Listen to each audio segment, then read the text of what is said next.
네, 오늘 우리 1월 셋째 주 예배입니다. 예배 자리에 나오신 여러분을 주님의 이름으로 환영하고 너무나 축복합니다. 우리 좌우 바라보시면서 환영합니다, 축복합니다. 다시 한번 인사하겠습니다. 시작. 환영합니다, 축복합니다. 참 잘 나오셨습니다. 우리 지난주에 예배 시간에 그 새벽 예배 언급했는데 정말 이번 주에 우리 청년들이 새벽 예배 나왔어요. 손든 친구들.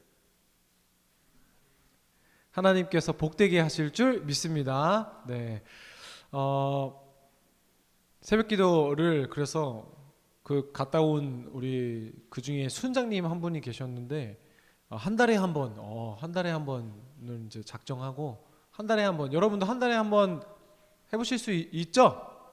네, 우리 그때 그 순장님이 이제 집이 좀 먼데 새벽 3시에 일어나서 반에 일어나서 또 걸어왔다 그러더라고요. 1시간을 걸어와서 이렇게 했다고 하더라고요. 그래서 이 기도의 자리가 여러분에게 더욱더 번져나길 주님의 이름으로 축복합니다.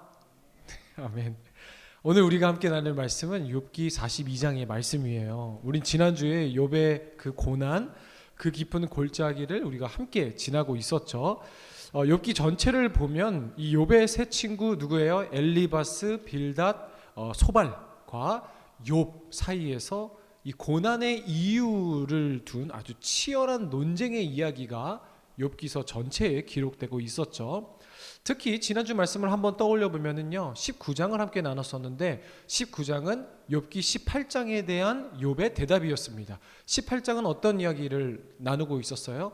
그 세 친구 중에 한 명이었던 빌닷이라는 사람이 세상의 논리의 잣대로 계속 욥을 비난하고 정죄하는 거였죠. 그것이 무엇이었습니까? 세상의 논리, 인과관계잖아요. 그렇죠? 인과응보라고도 하죠. 불교 용어로. 네가 잘하면 복을 받고 못했으니까 지금 벌을 받는 거야. 네 인생을 봐. 네 삶은 봐. 지금 고난에 있잖아. 그럼 뭐야? 너는 이전에 죄를 저지른 거야. 라는 이런 식이 인과관계고 이 세상의 상식과 잣대와 논리였다. 라는 거예요. 그런데 우리는 그 고난을 통해 하나님의 새로운 법칙이 작동된다 그랬죠. 그게 뭐라 그랬어요? 은혜의 법칙이라고 했습니다. 우리는 그것을 은혜라고 합니다. 여러분, 은혜가 뭐예요? 그 고난을 통해 우리 삶에 내 맘대로 되어지지 않는 일들을 통해 뭐예요? 하나님을 보는 거예요. 하나님의 자리에 나아가는 거예요. 그렇죠? 성경에 예를 들었죠. 그렇죠? 거의 모든 구약의 이야기들이 내 맘대로 풀리지 않는 성경의 인물들 하지만 그 끝에는 반드시 예수 그리스도가 기다리고 계셨잖아요. 그렇죠?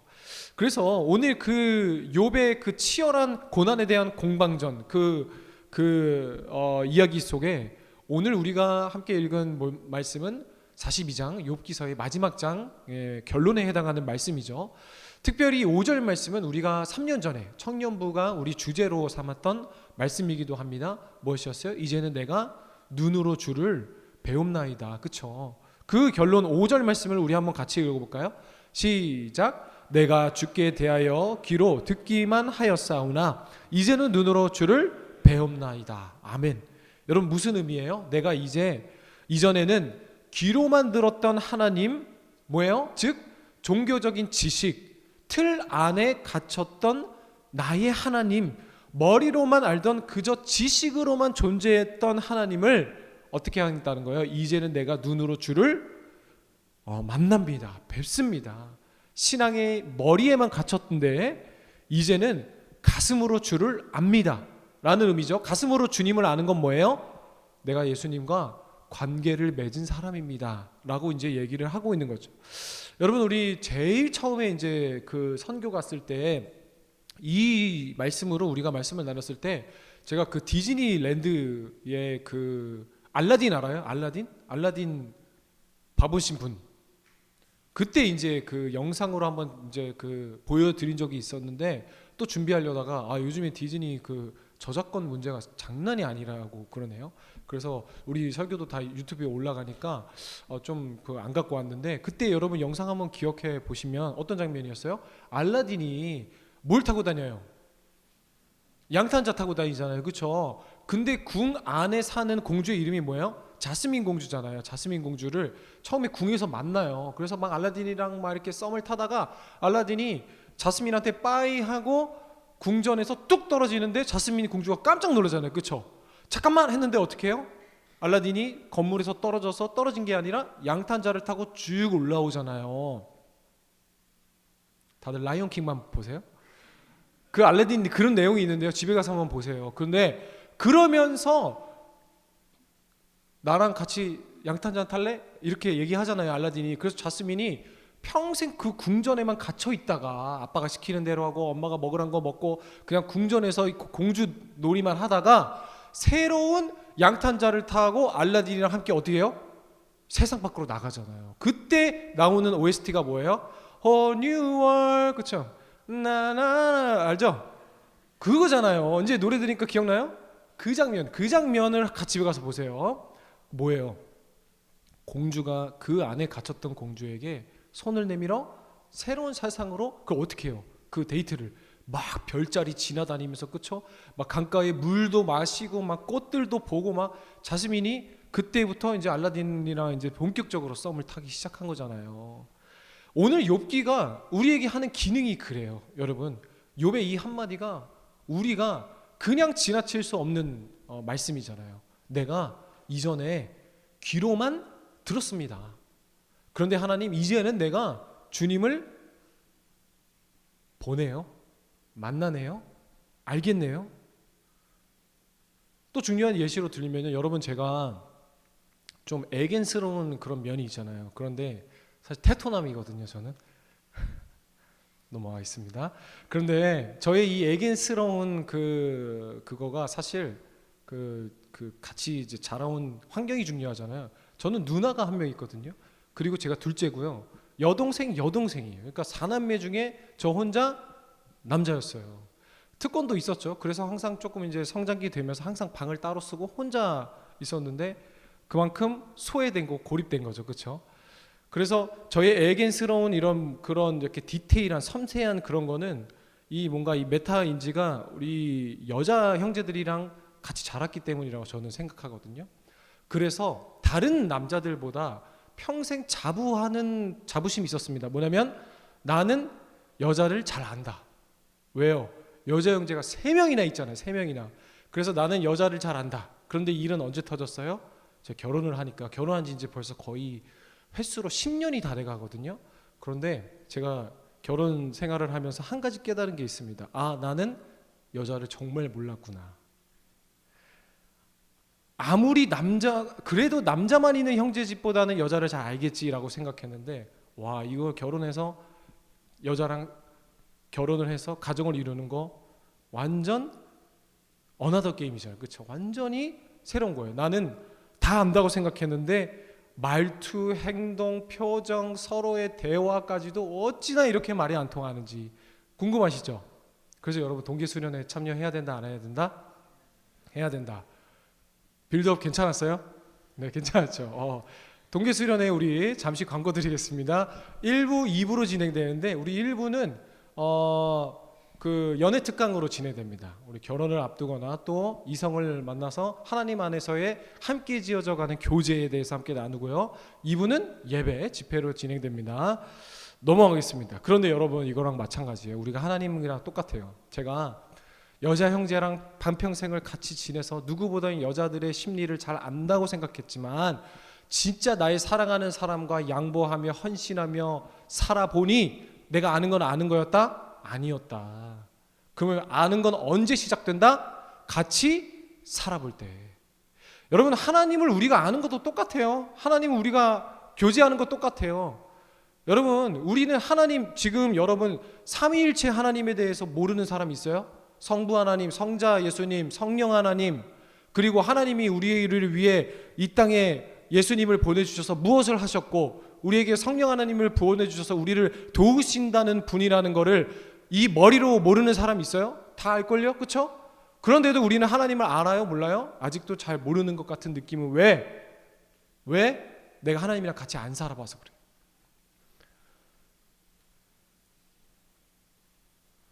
하나님이 오늘도 살아계시는 하나님이 오늘도 나의 실제의 삶의 현장에서 주인 되시는가? 하나님 되시는가? 그게 하나님이랑 같이 사는 거고, 하나님이랑 같이 살 때 내가 하나님을 이제 눈으로 배움나이다가 나오는 거예요. 욥의 고백을 보세요. 욥 역시 하나님을 경외하고 하나님을 잘 알았던 사람입니다. 욥기에서요, 여러분, 처음에 사단이 욥을 흔들 때 사고가 나요. 자식들이 죽어요. 와이프가 갑자기 죽어요. 그 사람이 뭐 했는지 아세요? 요셉이 그러자마자 욥이 뭐 했는지 아세요? 우리 같았으면 하나님을 욕하고 떠났겠죠. 근데 욥은 어떻게 했을까요? 바로 하나님 옆에 예배드립니다. 이 믿음의 소유자였던 거예요. 엄청난 믿음의 소유자였던 거예요. 여러분, 한날 한시에 아들이랑 내 재산을 다 잃게 되었는데 내가 하나님 앞에 정말 정직하지 못했구나 해서 제사부터 드리는 믿음 중에 믿음의 사람이었다고요.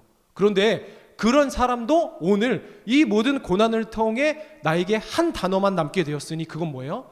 내가 이제야 하나님을 알겠구나. 이 고백이라는 거예요, 여러분. 귀로만 알았던 하나님은 뭐예요? 자꾸 이유만 묻는 거예요, 여러분. 하나님, 왜요? 하필 왜 저부터요? 왜 나에게 이런 일이 일어나요? 하나님, 왜 나는 왜 성공 못해요? 하나님, 왜 나는 왜 이렇게 살아야 돼요? 하나님, 저는 왜? 계속 인간보에 갇힌 삶, 그렇죠? 이 세계관 틀에 안에 갇힌 게 우리가 귀로만 들었던 하나님이라고요. 그런데 눈을 들어 주님을 이제 알고 보니 하나님이 내 삶의 현장을 뚫고 오셔서 나와 함께 하신다는 사실을 깨닫게 되었다는 거예요. 내 무너진 삶의 한복판에서 일하시는 하나님, 나를 건지시는 하나님을 직접 경험할 때 뭐예요? 내가 직접 주님을 보게 됩니다. 그리고 중요한 것은 내가 진짜 하나님이랑 같이 살 수 있는 그 현장이 뭐였어요? 그 도구가 뭐였어요? 하나님이 무엇을 통해 이걸 알게 하셨어요? 고난이라고요. 고난. 예를 들어 볼까요? 여러분, 다윗의 고백 중에 이런 고백이 참 많이 나와요. 시편에 보면은 주는 나의 방패이십니다. 그렇죠? 그런데 여러분, 다윗이 주는 나의 방패이십니다라고 왜 고백했을까요? 오늘날로 따지면 주는 나의 뭐 대박 맞은 주식입니다. 뭐 이런 것처럼 비유법이잖아요. 그렇죠? 뭔가 나에게 보호가 되시고 나를 먹이시고 살피시는 하나님을 주는 나의 방패이십니다라고 고백하는데, 다윗이 주님께서 오직 나의 방패 되십니다라는 이 고백을 어디서 하게 되었을까요? 어디서 깨닫게 되었을까요? 집에서 누웠을 때? 아니요. 목자 들판에서 양칠 때? 아니요. 주는 나의 방패 되십니다를 어디서 깨달아요? 전장에서. 전쟁터에 나가야 그걸 깨닫는 거예요, 여러분. 왜요? 다윗은요, 용사 중에 용맹한 용사였어요. 전쟁에 능한 사람이었어요. 그런데 항상 승리할 수 있었을까요? 아니요. 내 눈앞에서 나의 신하들이 죽어가고 지금 이 전쟁에서 내가 죽거나 네가 죽거나 하는 진짜 전쟁터에서, 여러분 영화 같은 거 300 보면은 화살 팍 쏘면은 얼마나 그 화살이 많은지 그 태양을 가려버리잖아요. 그렇죠?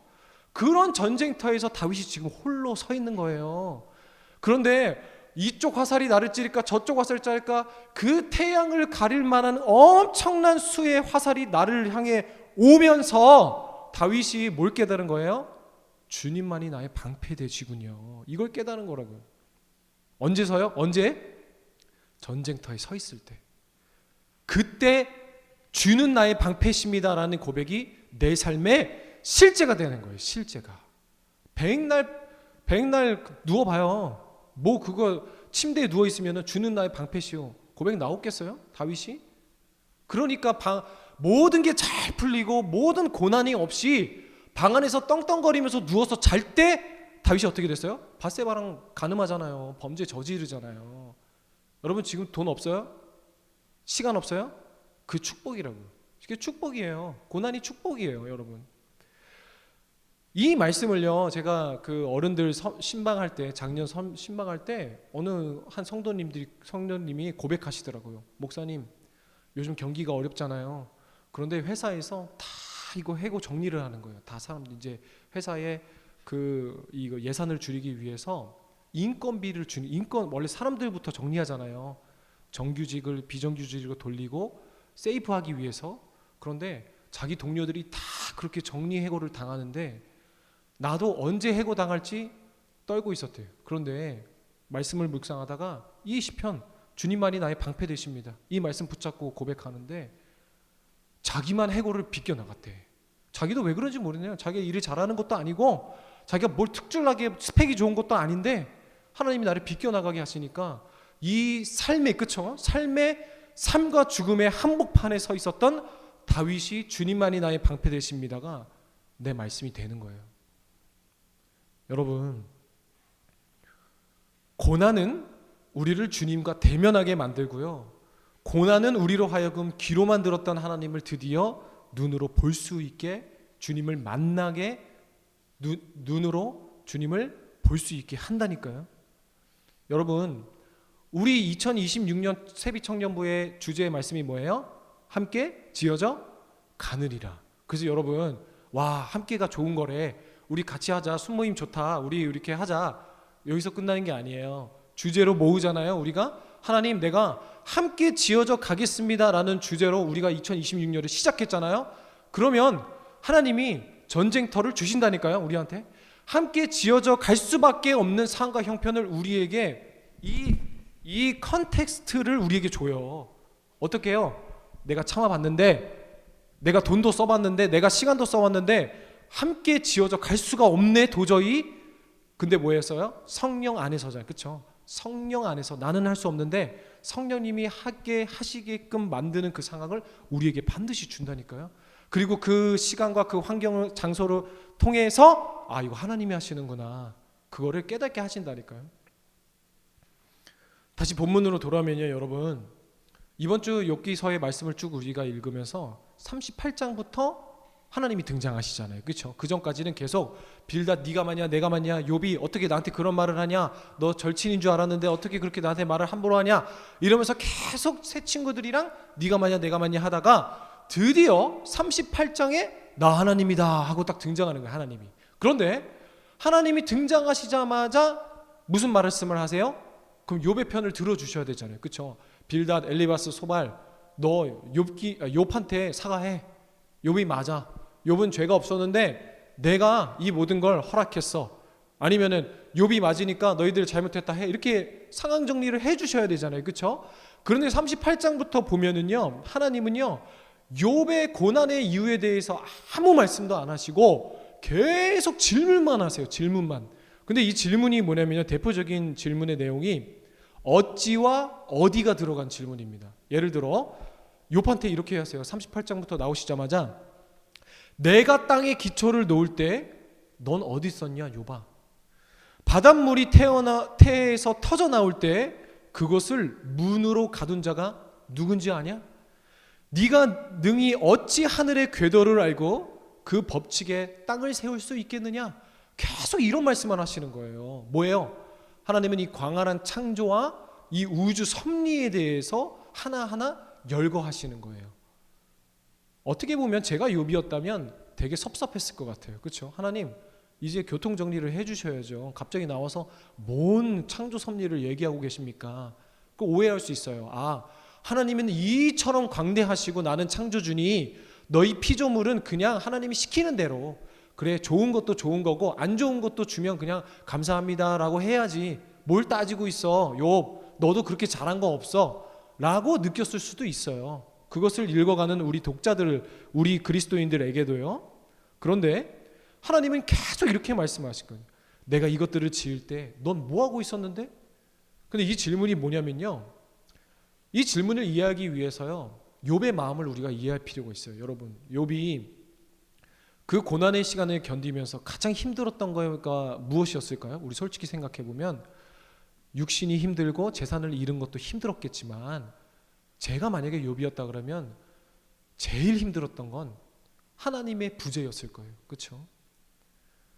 아무리 외쳐봐도 하나님은 응답하지 않으시고, 내 친했던 친구들은 네가 문제야라고 계속 말하는데 하나님은 아무런 말씀도 안 하시네. 그러면서 흔들리지 않았을까요? 하나님 진짜 살아계시나? 하나님 살아계신다면 어떻게 나한테 이러실 수 있지? 욥이 가장 마음이 힘들었던 것은 아마 하나님에 대한 부재였을 것입니다. 그렇죠? 근데 그것에 대한 하나님이 대답하시고 있는 거예요. 폭풍우 속에서 쏟아내신 하나님의 대답은 바로 이 창조 섭리의 질문을 막 쏟아내시면서 결국 이거 하나 말씀하시는 건 뭐예요? 내가 이 온 세상을 짓고 이렇게 내 손 안에 쥐고 있는데 하물며 너희일까 보랴. 이거 예수님이 하신 말씀이잖아요. 그렇죠? 하물며 내 사랑하는 자녀라고 하는데 내가 널 그냥 뒀을까 봐? 하나님의 부재에 대한 욥의 질문에 대한 응답인 거예요. 내가 다 쥐고 있고 내가 다 지켜보고 있었다. 하나님의 임재 그 자체였다는 거예요. 욥이 생각했던 모든 순간이 하나님의 부재라고 생각했던 그 순간까지도 사실 하나님의 임재의 현장이었다는 거예요. 여러분 성경을 자세히 보면은요, 하나님 등장하셔서 욥아, 너에게 몸에 종기가 나게 한 고난의 이유는 사실 요것 때문이었다? 라고 얘기하세요? 아니요. 너의 자식들이 불의한 사고로 죽게 되었다? 힘들었지? 근데 그거는 사실 요것 때문이었다? 설명하세요? 아니요, 안 해요. 성경은 근데 고난에 대해 거의 통일성을 갖습니다. 이 메시지가 이유에 대해서 설명을 하지 않아주세요. 그러면 뭘 얘기하고 있어요? 이 세상을 살아가며 하나님께서 주신 고난에 대한 우리의 태도, 삶의 태도, 삶을 살아가는 방식에 대해서 얘기해줘요. 그 방식이 뭐예요? 내가 너희와 함께 하겠다. 임마누엘의 하나님이잖아요. 그렇죠? 솔직히 말해, 정직하게 말해서 목사님, 어떻게 저는 그래도 주일에 예배도 빠지지 않고 우리는 믿음의 가문인데 왜 저는 고난에 이렇게 당합니까? 저도 할 말 없어요. 저도 잘 몰라요. 하나님이 아시겠죠. 근데 우리가 지난주까지 계속 나눈 건 뭐예요? 그 고난을 통해 우리는 하나님을 만나게 된다니까요. 그렇죠? 제가 설명드릴 수 있는 고난의 이유는 그거밖에 없어요. 그런데 고난을 통해 성경이 우리에게 주시는 메시지는 뭐냐면요, 내가 너에게 담아내는 게 있다는 거예요. 그 목적이 무엇인지를 한번 보라는 거예요. 주목하라는 거예요. 그거는 자신과 하나님과의 관계 속에서만 알 수 있는 거예요. 그래서 여러분, 찰스 스펄전 목사님, 세기의 설교가는 이 욥의 결론에 대해서 우리가 함께 나눈 거에 대해서 이렇게 코멘트 하는데요. 우리 한번 그 읽어볼까요? 화면을. 네, 제가 읽어볼게요. 하나님은 욥에게 건강을 먼저 주지 않으셨다. 하나님은 욥에게 당신의 영광을 먼저 보여주셨다. 주님의 얼굴빛을 한번 보는 것이 10명의 자녀나 갑절의 재산보다 욥의 마음을 더 깊이 치료했다. 여러분, 이게 뭐예요? 지금 설명드린 거죠. 하나님은요, 그 고난에 대해서 설명해 주시지 않았고요, 그 고난에 대한 회복을 먼저 주시지 않으셨어요. 그렇죠? 나중에 42장 끝에 가면은 어떻게 해요? 하나님이 갑절의 영광을 더 갚아주시잖아요.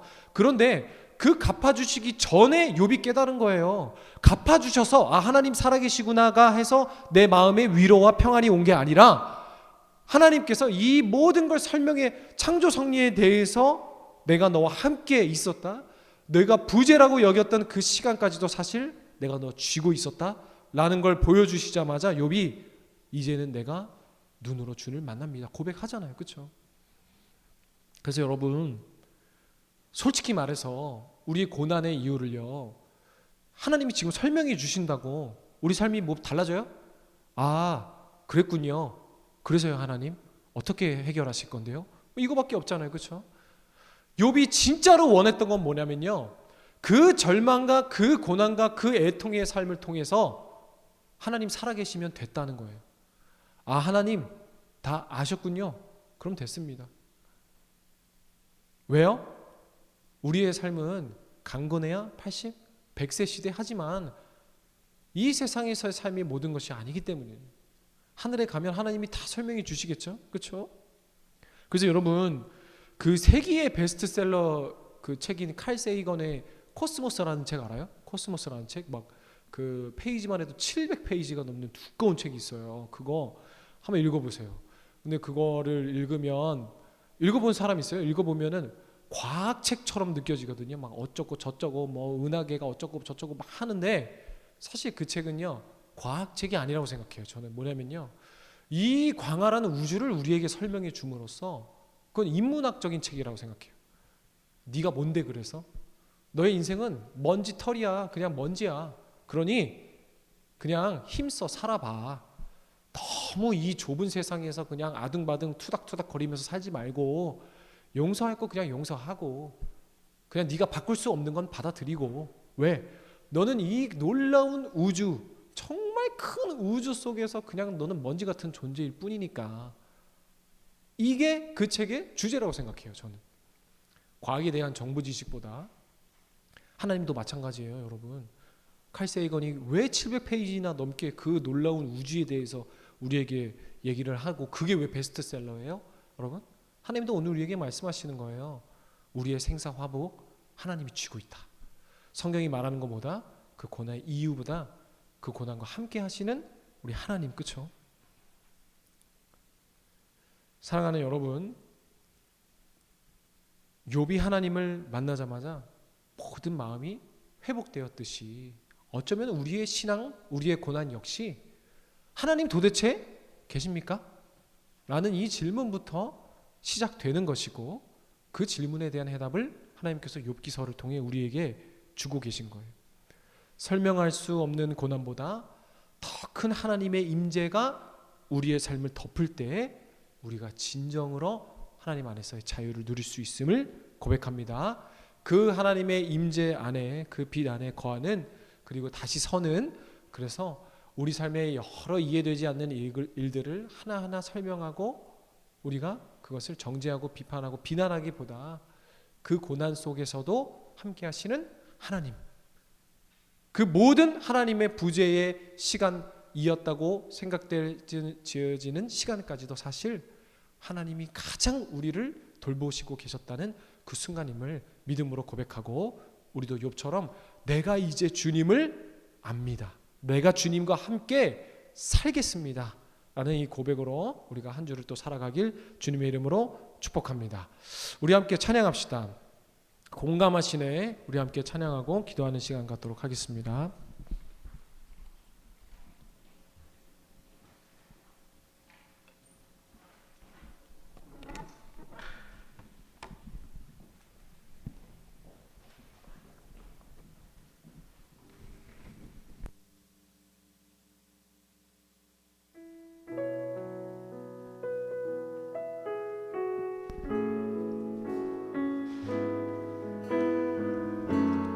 우리의 삶에 애통하시고 공감하시는 하나님을 고백하며 찬양합시다.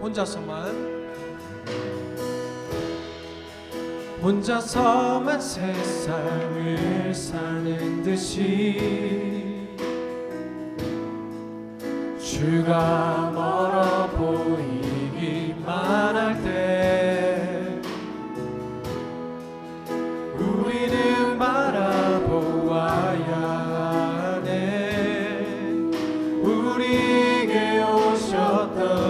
주님을 한 번 더 고백합시다. 혼자서만 세상을 사는 듯이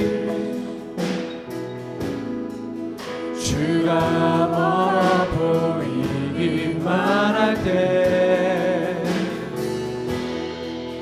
우리는 바라보아야 하네. 우리에게 오셨던 그 주님이 우리의 아픈 마음을 아시네. 가까이서 우리의 아픔을 공감하시네. 우리 가운데 찾아오셨던 그 주님이 우리의 모든 상황에 공감하시네. 우리 처음부터 고백해봅시다. 혼자서만 세상을 사는 듯이 주가 멀어 보이기만 할 때 우리는 바라보아야 하네. 우리에게 오셨던 그 주님이 우리의 아픈 마음 아십니다. 주님이 우리의 아픈 마음을 가까이서 우리의 아픔을 공감하시네. 우리 가운데 찾아오셨던 그 주님이 우리의 모든 상황의 공감. 한 번 더 고백합시다. 주님이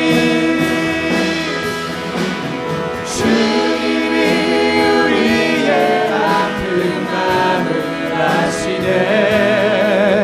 가까이서 우리의 아픔을 공감하시네. 우리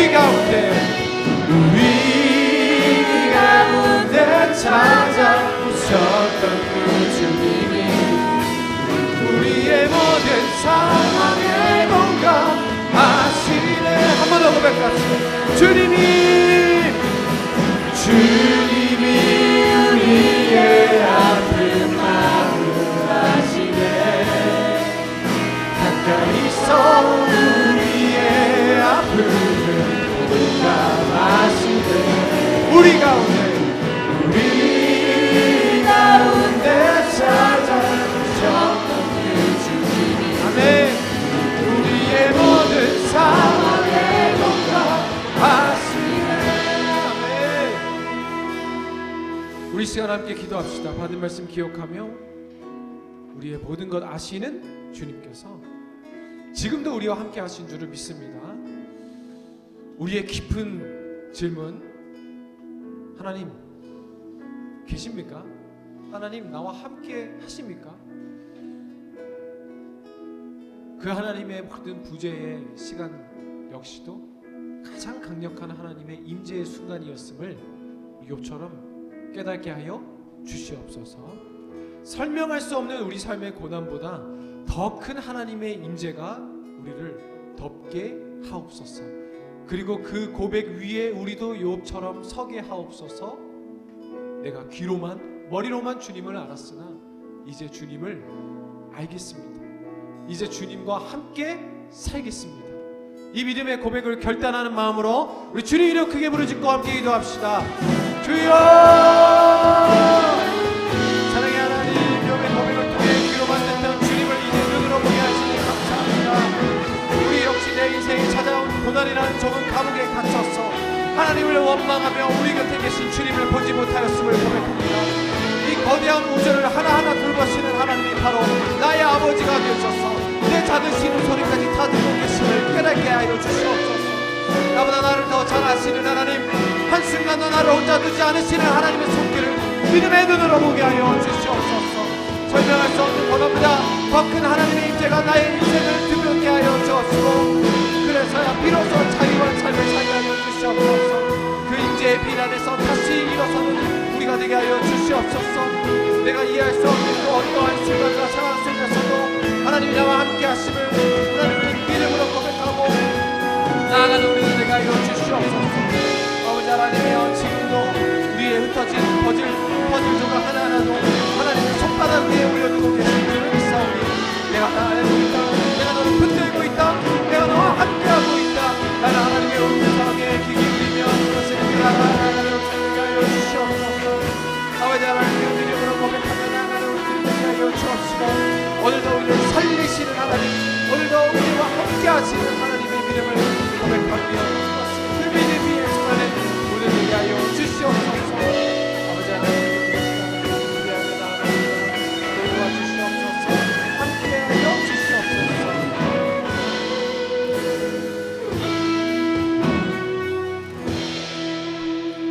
사랑의 하나님, 욥의 고백을 통해 귀로만 듣던 주님을 이제 눈으로 직접 보게 하시고 주님과 함께 살게 하시니 감사를 드립니다. 우리 역시 내 인생에 찾아온 고난이라는 좁은 감옥에 갇혀서 하나님을 원망하며 우리 곁에 계신 주님을 보지 못했음을 고백합니다.